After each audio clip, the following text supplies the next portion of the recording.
Welcome back to another episode of Talking TVET. I am your host, Phil Henderson, here to delve into the matter of the TVET Transformation Project just a little more to bring some information that you may not have had about this exciting project, where our students are going, who's involved, and what is the overall outcome that we hope to see in society moving forward. Today, I have a well-decorated officer here to help with my conversation today, and we'll be asking her a few questions about this project, and I can see that she's very excited. We had a little chit-chat before, and I can feel her energy, and I can feel her passion for this project. Without further ado, I would like to introduce you to none other than Miss Marie Solange Augier. Thank you for joining me here today, Miss Augier. Thank you for having me. I can see that this is something that you are very excited about, and all our research indicates that you are quite the advocate for the TVET project. Mm-hmm. Tell me a little bit about, before you get into TVET itself, tell me a little bit about yourself, Ms. Augier. Well, my journey in TVET really started after I graduated from the convent. Being a convent girl, you know, most people thought your next step would be A-level. But I decided to go to Mount Technical College because in my neighborhood years before I went to Mount Tech, the Skeets were my neighbors, and Barbara Ann and Neville Skeet, they were involved in architecture and so on. So I was always curious about architecture, building, and so on. So on graduating, I didn't like the idea of going to A-level because I didn't see something that I would be interested in and would keep me at A-level, except for doing the sciences. Being a science student, that was okay, but I just felt that pure science was not my thing. And with physics, having physics as one of my 8 subjects that I graduated with, I decided to take the plunge and go into Mount Tech, and I did the building construction technician course. At the time, it was Mount Technical College. You let me saying Mount Tech. No, so Mount Technical, right, in those days. So I went to Mount Tech, where I graduated with a diploma. But at the time, we also did City and Guilds, which was the international qualification. So I also have a City and Guilds technician diploma. And while I was at Mount Tech, you know, we did a lot of practical subjects. It was not just the building science, maths and the English and so on. We also did the subjects that are involved in building. So I got myself immersed in doing masonry, plumbing, land surveying, quantity surveying, carpentry and joinery. I had blisters on my hands for doing masonry, you know, and that was where we were taught to cheat and put a little rock to make sure the wall was leveled, you know, and so on. So we did a whole year of these practical courses. Unlike now, I don't think they do that. I think the program now is very, very theoretical. While we were there, we also did 2 years of building drawing, building technology, which is the construction aspects, the theory and so on behind construction. So that's really when I really started off in TVET. When I left Mount Technical, I graduated. I think my score was kind of high, you know, being a convent girl, you know, you want to maintain that thing. I was recruited by Miss Laurel.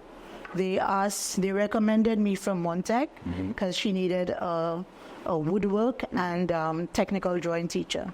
So I started off at Castries Comprehensive. I was supposed to be there on a temporary assignment for 2 years, replacing someone who had gone off to Jamaica to school. But I ended up spending just 1 year, and then I followed that person to Jamaica as well. So I ended up at the College of Art, Science and Technology, which is now University UTech, you call it University of Technology. So I ended up there doing a 3-year diploma course in architectural technology. So then after that, again, because I had a scholarship, I was sort of recruited to join the staff at Leon as comprehensive. Where you taught me, by the way. I don't remember. You don't remember that? That's okay. Oh, you see. But I went from 1985, so we came back in 85, and the school opened up in 85. So I was recruited to join the staff at Leones, because at the time they needed people for positions up there, and coming in with that qualification, they felt that was the best thing for me at the time. I would have liked to join the Central Planning Unit at the time, but again, at that time they were not recruiting. I think there was a cutoff in terms of hiring, so I ended up teaching at Leones until 2002. In 2003. 2002? 3.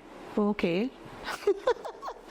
See, I don't remember clearly. You see, I remember because I entered, while you didn't teach me directly, I did interact with you in the school because I myself was interested in the technical subjects. Okay. And so it was, unfortunately, it was my first year was your last year. Okay. So I do remember you from the school. And you are the curriculum specialist. Yes. So, but so that started in 2002. It's 2002 because what happened is. So, Ms. Augier, you're telling me I don't know what year I went to secondary school. Anyway, I think it was either 2002, 2003. I was recruited by Mrs. Renee, who was more or less working on her own as the new education officer TVET, which is the post that Miss Nadram now has, but it was a newly established post. And she was involved in a lot of things. For example, the Education Act 1999 called for the setting up of the TVET Council. So it was her responsibility to put in the framework, work on the policies and so on. And at the same time, she was also getting involved in the introduction of new qualifications in TVET. And that's where we now have the CVQ and the NVQ coming in. Right. Yeah, so at the time, Mrs. Renee was kind of hard-pressed. She working alone. She requested that I come in to work with her to help with the work that she was doing. So anything that she needed me to do, I would do. And it ended up that one of the areas that she was not having some problems with was more or less the monitoring of the curriculum in the secondary schools with regard to TVET. So I took more of a lead role in that area. Although I was not really brought in for that, but I took a lead role because then it assisted with, her getting time to do some of the tedious tasks that she had to do. I remember she worked tirelessly with the Attorney General's office in terms of drafting the policy and things and the guidelines for the council and so on. So this is basically where I started off with TVET. That's an important history lesson, and I appreciate you giving us the details of that. I think for us to understand where we are going, it is very beneficial for us to know where we come from. Yes. And I am very fortunate to be able to sit and speak and discuss with stalwarts like yourself who really are responsible for ushering this new age of the TVET project. Before we delve a little bit deeper into the side of all the feathers in your hat as far as what you've been able to achieve, I'm sure it hasn't always been so glorious. If you could give me a few of the challenges that you faced in developing, monitoring, and implementing TVET in schools over the past few years. Okay. One of the challenges as the curriculum officer, curriculum specialist TVET, was that my responsibility was really wide. We were at the time introducing the NVQ, CVQ. So, and the staff was, it was Mrs. Rennie, myself, and a secretary in the beginning. And then we were, when the project came on stream, that was years after, maybe like 2009, 2010, we were joined by Mrs. Ruth Shalmine. And that's when we really got into the thing of putting down the procedures and policies for CVQ. But the challenge was the number of subject areas that I had to oversee in terms of curriculum, assisting teachers, and so on. And at the end of the day, I had to devise plans to get assistance. So we had the subject committee set up where we had some people who would be the subject leader in a group of subjects. And with their assistance, I was able to get some work done, coordinate with them, and so on. So that helped a lot.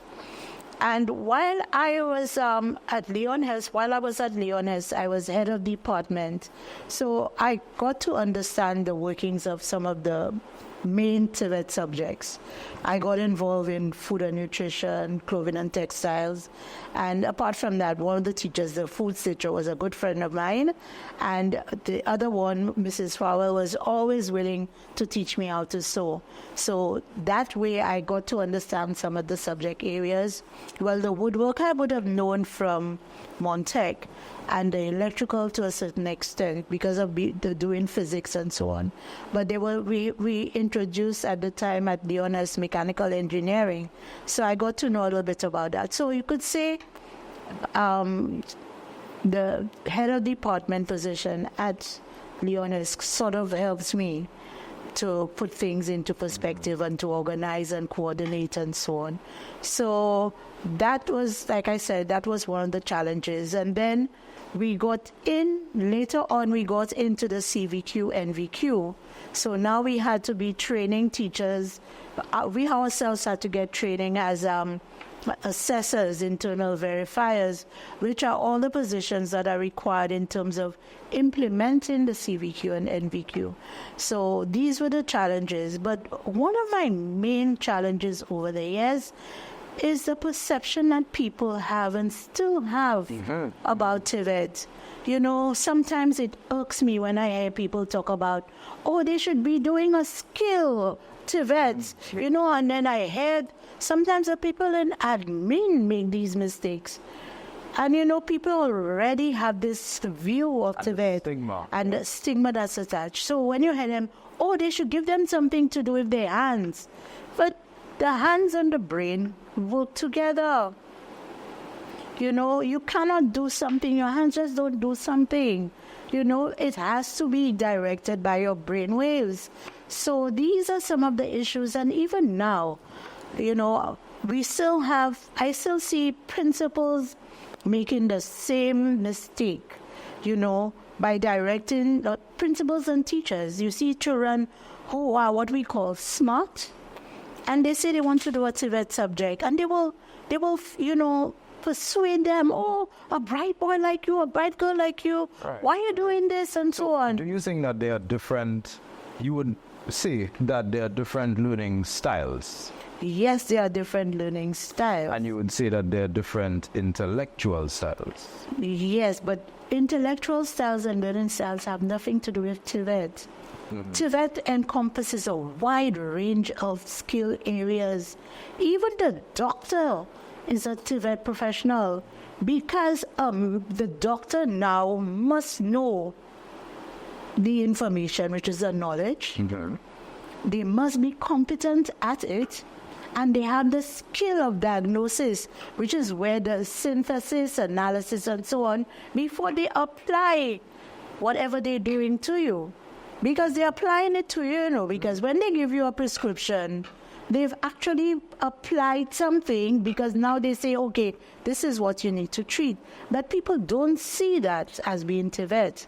A surgeon, a surgeon is a technical person, because you don't want any surgeon who's doing a bikini cut on a woman who has a C-section to put some big staples and at the end of the day, the woman belly, according to people, her belly bang, and no, she can wear a bikini. So the surgeon must have developed some fine needling skills in order to make sure he gets the person a nice cut. And anyone who wants to do a C-section will not go to so-and-so to do it because they know at the end of the day, they're going to end up the Fiji way. So you're saying one of the things we can look forward to in society is that once we continue the trajectory of TVET and the way it is going, we are looking to have more certified and qualified and credible, technically minded people emanating from our secondary school Exactly. into the workforce. Exactly. I think that's brilliant. But at the end of the day, what we are saying is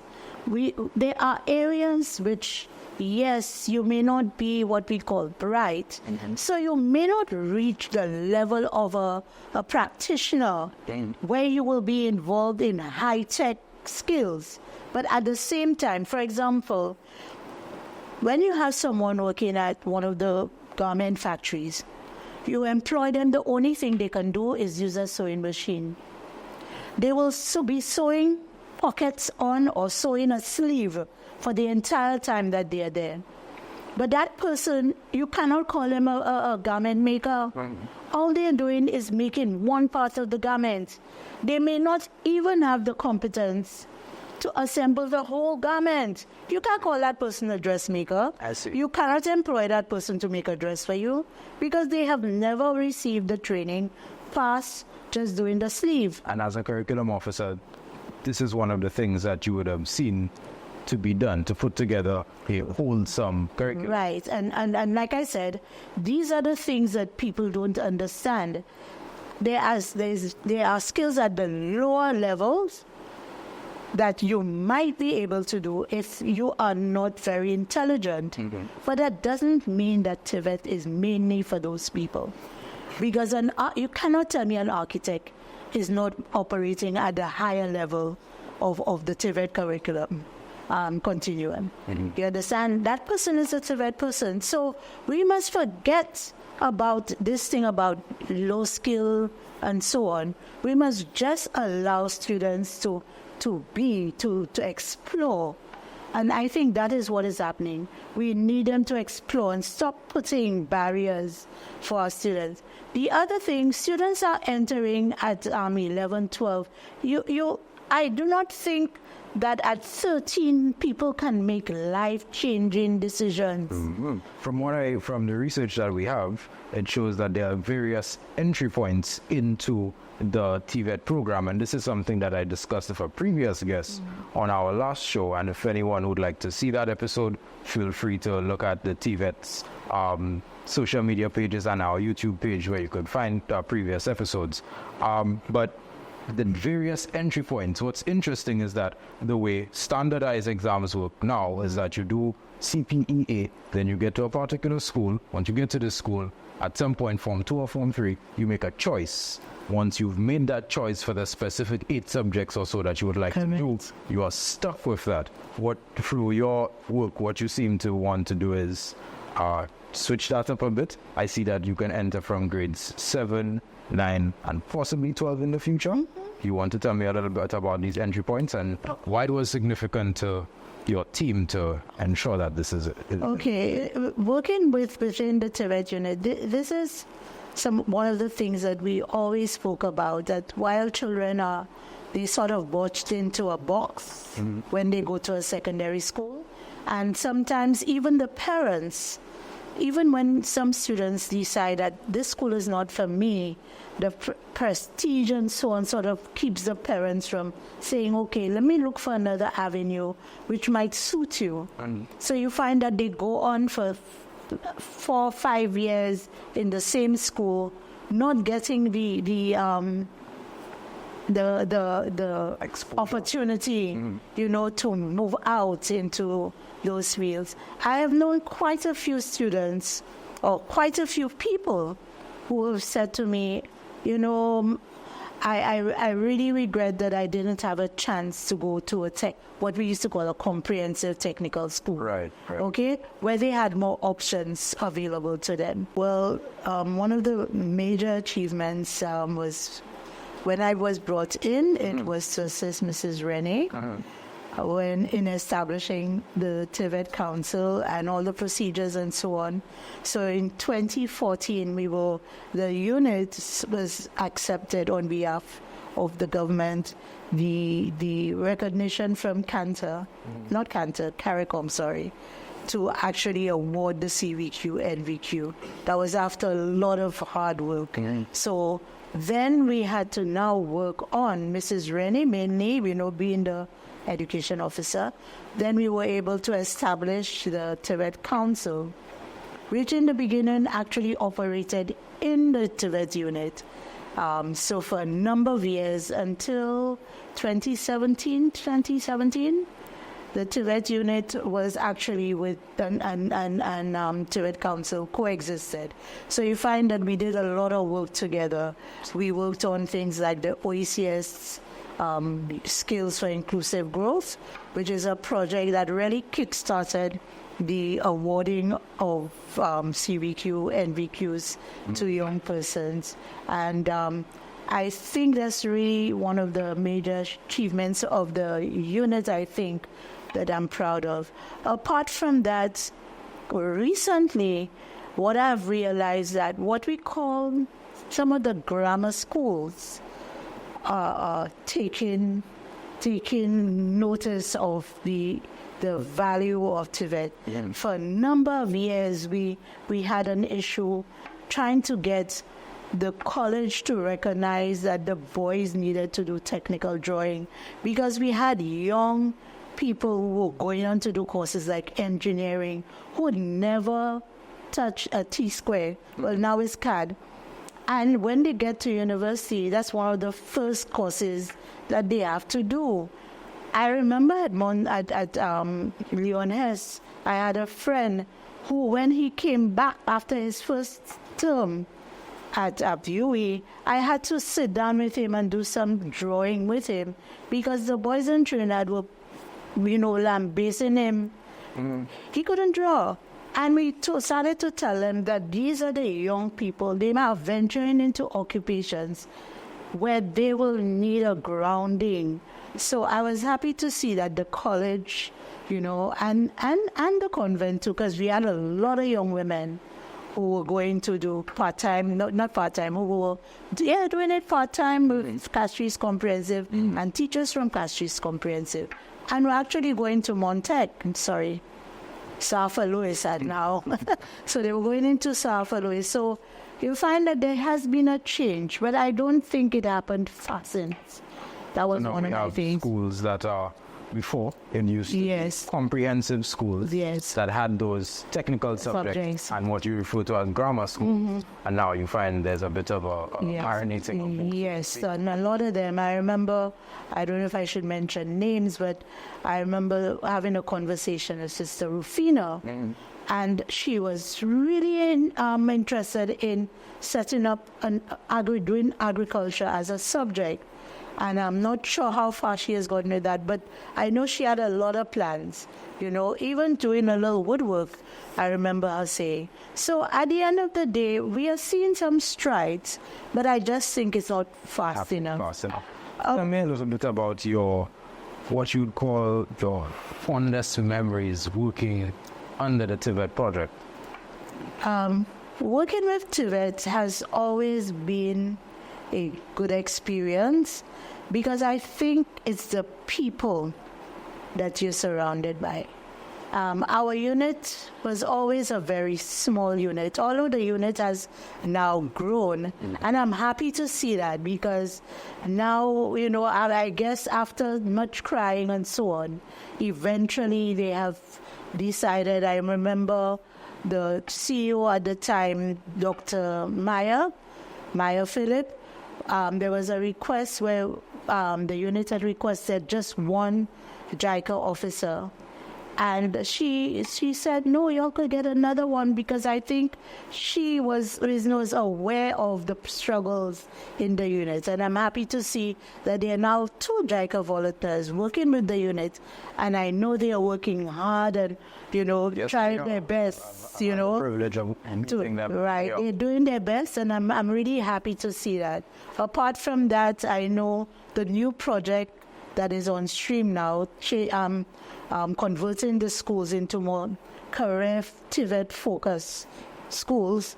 I know that it was not just a pipe dream where the minister came in and say, okay, we want to do that, but they actually put effort into it by allowing the unit to get people who will assist in driving that forward. And I'm really happy to see some of the hard work of the 4 individuals who have joined. So the TVET unit now has human resources. Maybe not enough, but at least now they stand a better chance of doing what we envisioned all those years ago. You mentioned having it's not being a pipe dream, and now you could almost say that TVET is exploding. It's on the forefront of everything. Right. We have this wonderful podcast. We are speaking about it. It's in the public airspace. There are conversations, albeit not all positive, not all encouraging, but I do believe that there are valid questions and there are valid concerns from all stakeholders on this project. How does that make you feel, seeing that you've put in so much work into this, and now it is finally being able to materialize? Well, really, really happy. And what I'm really also happy about is I know Miss Natram, who is the curriculum education officer in TVET. She has been there along the journey with me in terms of putting things together, because even the 4 schools, there was a concept we had developed where we classified it as a professional development institute. And I think it is now giving her the opportunity to implement a lot of those things that we had a lot of deep conversations about, in terms of the 4 schools. Albeit not everything that we plan is going to be part of it, but I see that a lot of effort has been made. I know the minister is behind it. I know we have a permanent secretary, Miss Michelle Charles, who in the beginning we had to be sitting with her, and I know now I could say that she is an advocate. An advocate. I know she has a passion for it. So she's not just talking from, a paper, but actually has been involved in it. So I could say that TVET is moving forward, and I just hope that, we get more TVET people involved. Perhaps you could, upon wrapping up, perhaps you could speak to the administrators, the faculty, teachers, and all those of us who are responsible for ushering this new age of TVET. Whom you've worked with, who you may or may not have worked with, what would you say to them to encourage them? What I would like to say to those people coming in, the new teachers and so on, and those especially who have been there, we have a lot of them who are naysayers because they fail to really understand what TVET is all about. And sometimes we are embarking on a new era of TVET. And some of them are saying, the 4 schools, let me see what happens to that.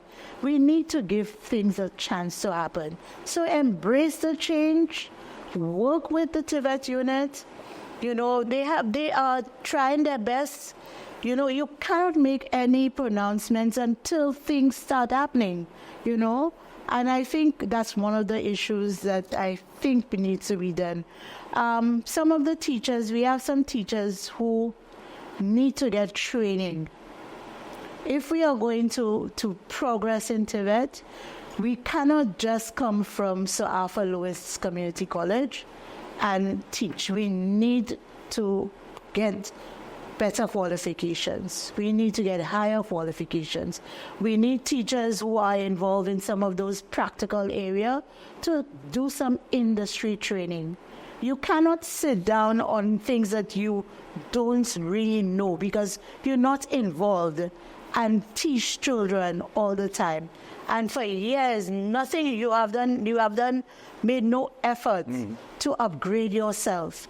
You cannot start off as a Sir Arthur Lewis graduate and stay in the service. Even if you get a degree in teaching, that does not give you the competencies required to really prove, to do things with the students. Because now with the CVQ and NVQ that is the schools are heading towards, we need to ensure that the students are industry ready, they are career ready. Because what is happening in Saint Lucia is we are finding out that more than 50% of the students who graduate from secondary schools, they are looking for jobs.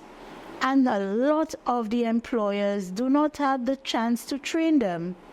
So if they end up with a qualification which speaks to them being able to competently perform a skill, it does a lot for them. They start off at a level where they can probably secure a good salary. And at the same time, it also allows them the opportunity to get into some sort of entrepreneurial activity, So these are the things that I would like to see happen. All right, well, Ms. Augier, I'm sorry, but that's all the time that we have. I really appreciate you taking time from your very busy schedule to sitting and discussing with us on matters TVET. Hopefully in the future we could have you here again to go a little bit even deeper into the subjects that you brought up. I'd like to thank you once again, and I look forward to hearing and seeing more of you. And I'd like to thank you for being such a passionate TVET advocate. Thank you again, Ms. Augier. Thank you. It was a pleasure.